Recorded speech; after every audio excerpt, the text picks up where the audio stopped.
দিনের শুরুতে একটি দোয়া 100 বার পড়ুন, আপনার কপাল খুলে যাবে।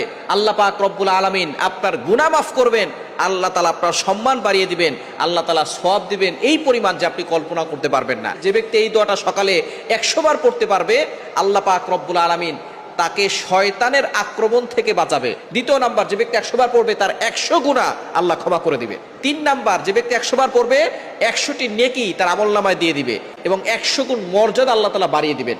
4 নাম্বার, যে ব্যক্তি 100 বার সকালবেলা এটা পড়বে, আল্লাহ পাক রব্বুল আলামিনের কাছে প্রতিদিন মানুষের আমলনামা কি কি আমল করেছে সেটা নিয়ে যাওয়া হয়।